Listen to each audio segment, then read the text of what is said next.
Adele really focuses on connecting what we do here in Chicago on a global scale. I don't know anybody who thinks in a more global way than Adele does. She is a powerhouse. If Adele wants to make something happen, she makes it happen. She does not sit down if she sees challenges. She finds that rather entertaining. She'll just have fun. I bet she wakes up every day thinking, what can I do to make an impactful difference today?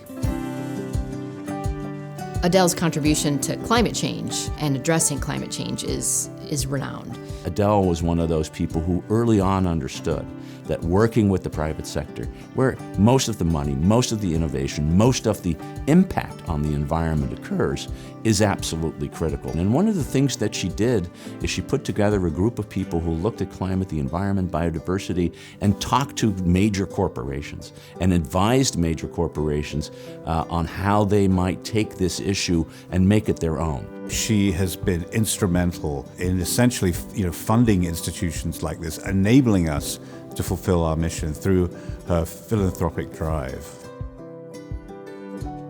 The essence of getting things done is to bring people from different walks of life together. And in some ways, that's really Adele's fundamental insight. An insight she learned, as I said, as a college president and, of course, as the head of the MacArthur Foundation. And she's been working that way all of her life. When Adele was the head of the John D. and Catherine T. MacArthur Foundation, she brought this engagement and this passion, I think, that came from her childhood.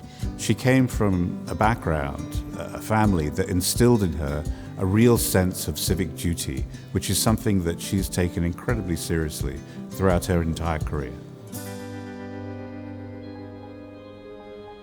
Adele has been a passionate advocate for conservation, but she is also one of the most remarkable connectors of people in Chicago. I mean, every time I go to Adele with an issue, she says, I know somebody who can help you with that.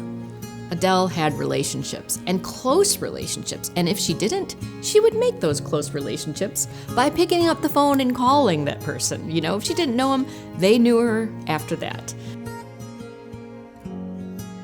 Her work in the Chicago Climate Action Plan has been stellar and really put us on the map. Cities are crucial.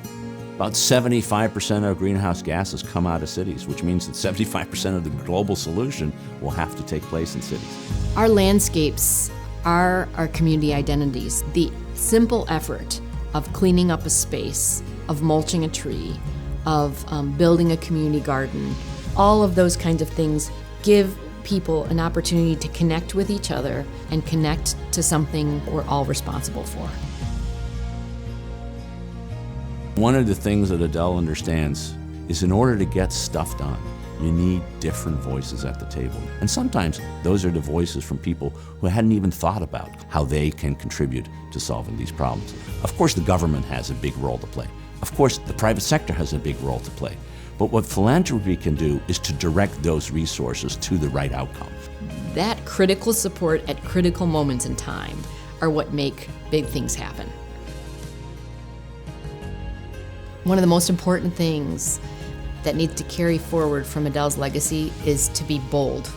When I think of Adele, I think of passion. I think of somebody who's incredibly driven. Thank you for everything that you have done for the Field Museum, and thank you for all that you have done. I can't think of anyone more deserving of the Openlands Conservation Leadership Award. Congratulations, Adele, on receiving the Openlands Conservation Leadership Award.